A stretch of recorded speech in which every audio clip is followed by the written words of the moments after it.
La la la la la. Текст матайёр. Сар кардем. шумо моро чӣ қадар пазмон шудед? Ана ин қадар ё ана ин қадар. Пас оғоз мекунем. Акай ҷумабек логотипа бумон.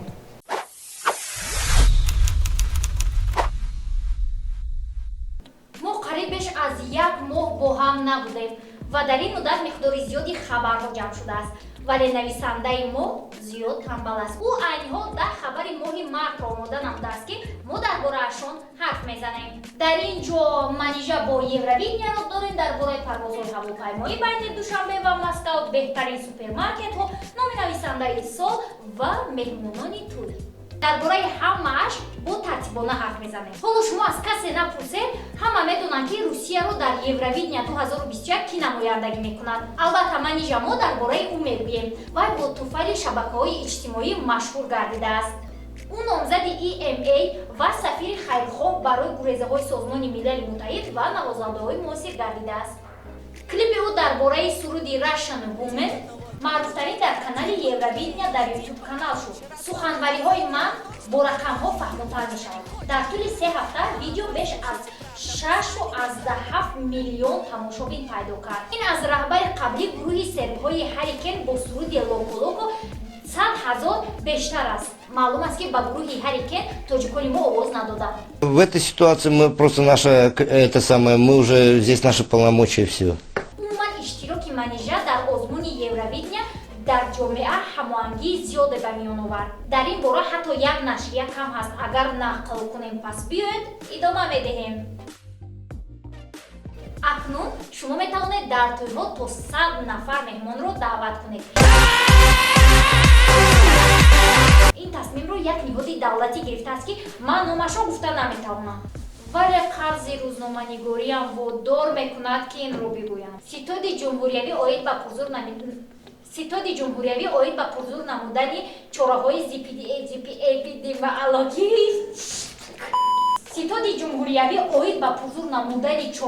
зидди эпидемиологӣ оид ба пешгирии паҳншавии сирояти нави COVID-19 дар Тоҷикистон. Аз моҳи июни соли 2020 дар ҷашни домодию арӯсӣ танҳо 30-40 меҳмон даъват карда мешуд. Аммо ин бештар ба латифа монандӣ дорад, чунки дар як тӯи арӯсию домодии тоҷикӣ танҳо 30-40 меҳмон буда наметавонад. дӯстони домод ва ҳатто бештар аз онҳо. Ман аллакай дар бораи хешовандони самарқандӣ уротепагӣ, ҳамкорони падар, ҳамсинфони модар ки мехоҳанд домоди зеборо бубинанд хомӯшам. Это уже слишком. Бе ин мо тоҷикон наметавонем. Ёй мо бояд зуд бигзарад. Примемон лоиқа коронавирус новобаста аз оне ки моро метарсонад дар бораи урфу одати тоҷикӣ хомӯш аст. мо ҳатто дар ҷашни арӯсӣ аз сироятёбӣ наметарсем. Бигзор баъзеҳо гӯянд ки мо сабукфикр ҳастем, аммо тибқи иттилои расмӣ аз аввали сол то баҳор дар Тоҷикистон ҳодисаи ба қайдгирии COVID-19 нашудааст. 4 апрел соати 12 ба вақти Душанбе ҳавопаймои Somon-Air ба Москва парвоз кард. Парвозҳои мунтазам ҳафтаи 1 маротиба рӯзҳои сешанбе анҷом дода мешаванд. Аммо на ҳама метавонанд ба он савор шаванд. Бинобар ин пеш аз хариди чипта фаҳмед ки шумо метавонед ва ё на. Мисоли оддӣ 249 мусофир ба ҳавопаймои Ютен савор нашуданд ва мушкилӣ дар он буд ки онҳо барои ба хориҷа рафтан сабабе надоштанд. Ман боварӣ дорам ки нисфи чиптаҳои ҳавопайморо ҷавонони аз 18 то 27 сола харидорӣ намуданд ки метарсанд мӯи сари худро дигар хел оро диҳанд. Вале онҳоро дар нимароҳ ман карда шармандагӣ асан ненохӣ. Ман ба ин ҷавонон маслиҳат медиҳам. Ма ки маслиҳат метувам шидам? Ман ба ин ҷавонҳо маслиҳат медиҳам ки аз онҳое ибрат гиранд ки ихтиёрӣ ба сафи арзиши Тоҷикистон рафтанд. Тебя что, мама, вообще не воспитывала? Ана ҳамин гуна ҷавонон 500 нафар ҳастанд ва видео ба онҳо дар филармонияи давлатӣ баргузор гардид. ва боқимондаҳо бошанд, ҳоло ҳам эҳтиёткор ҳастанд ва самоизолясияро афзалтар медонанд.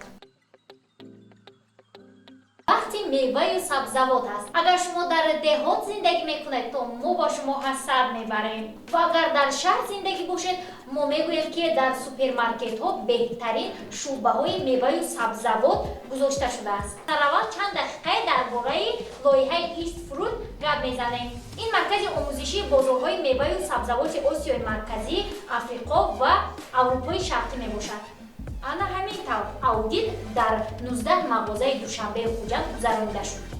шӯъбаҳои меваю сабзавот аз рӯи меъёрҳои зерин гузаронида мешаванд. номгӯи маҳсулот ва сифати худи шӯъба то чӣ андоза бароҳат ва иттилооти аст, нархи мол ва дар охир ҷамъбасти аудит. ашан моҳи марти соли 2021 дар доираи меваю сабзавоти тару тоза пешсаф шуд. инчунин пайкар аз рӯи сифати шӯъба беҳтарин гардид. рейтинги умумиро Амиди Хуҷанд, ҷои дуюмро Пайкар ва сеюмро Оазис ишғол намуданд. акнун мо ҳатто ба супермаркетҳо бо шӯъро намеравем. 10,000 мактабачагони вилояти Свердловск барои ҳамсолони худ китоб ҷамъоварӣ намуданд. карочи дар дарини китобҳо мактуб ва ҳикояҳои дар бораи ватани хурдакаки худро ҷо карданд. ман фикр мекунам ки ин хабари таъсирбахштарин дар вақтҳои охир аст. бо адабиёт бошад, ҳоло мо ҷамъбаҳс накардем. ҷоизаи нависандаи сол дар Москав тақдим шуд. нависандаи тоҷик Гулсифат Шаҳидӣ номинатсияи адабиёти кӯдаконро ба даст овард ва Душанберо дар ин озмун намояндагӣ кард. боз як шахси дигар дар хориҷа Тоҷикистонро намояндагӣ кард. шоир ва тарҷумон Абдуқаҳҳор Қосим лауреати ҷоизаи Мир без границ ва Антуан де Сент-Экзюпери гардид. ба назарам мо низ метавонем аллакай барои ҷамъоварии китобҳо ба бачагони Русия шурӯъ кунем. Тоҷикистон дар ҷойи 62-юм яке аз хушбахттарин дар ҷаҳон дар World Happiness Report қарор гирифт. дар маҷмӯъ 149 давлати ҷаҳон аз рӯи нишондодиҳои зерин арзёбӣ гардиданд: давомнокии умр, дастгирии иҷтимоӣ ва коррупсия. вале ман гуфта будам ки ҳама чиз бо муқоиса омӯхта мешавад. пас ба назар гиред, дар соли 2017 мо дар зинаи 96-ум, дар соли 2019 74-ум ва дар соли 2020 дар мақоми 71 қарор доштем. маълум аст ки вазъият беҳтар шуда истодааст. ва агар шумо кор надошта бошед, пас метавонед рейтинги ҳисоботи ҷаҳониро омӯзед ва ба назар гиред ки мо дар соли чандум ба ана ҳамин давлатҳои пешқадам дохил мешавем. аз 2 то 4 апрел дар Hyatt Regency Душанбе зебогии муд баргузор гардид. тӯли 3 рӯз ҳафтаи муди Тоҷикистон 2021 тароҳони хориҷӣ аз Русия, Қирғизистон, Узбекистон, Қазоқистон, Амурати Муттаҳидаи Араб ва Украина коллексияи нави худро пешкаш намуданд. хусусияти асосии намоиши муд ин омезиши унсурҳои этникӣ бо замони муосир мебошад. вазорати корҳои дохилии Федератсияи Русия кишварҳои пешрафтаро номбар кард. кадом шаҳрвандон бештар шиносномаи Русияро дар соли 2020 гирифтанд? тавре ки омор нишон дод, бештар давлатҳои собиқ СССР шаҳрвандии Русияро мегиранд. яке аз онҳо Тоҷикистон мебошад. аксар вақт шаҳрвандони Қазоқистон, Украина ва Арманистон шаҳрвандии Русияро низ мегиранд. акнун ман фаҳмидам ки ҳамаон касоне ки ба Русия мераванд ҳамсуҳбаташон мепурсанд: гражданини? бо ин ҳама хабарҳо ба охир расид. ҳама хабарҳо хуб буданд. ҳоло мебинем ки мардум чӣ мегӯянд. биёед якчанд сонияро бар лавҳаи гуфт пас аз он ки бурид ҷудо мекунем. ва беҳтарин шарҳ ин яън охир кам дахона ҳама чӣ қимат шидагиай ки 2 сол бепул авқот мета. единственный роҳ хизмат. ин хабарҳои ҳалва буд ва дар шабакаҳои иҷтимоии мо обуна шавед ва шарҳҳои худро гузоред.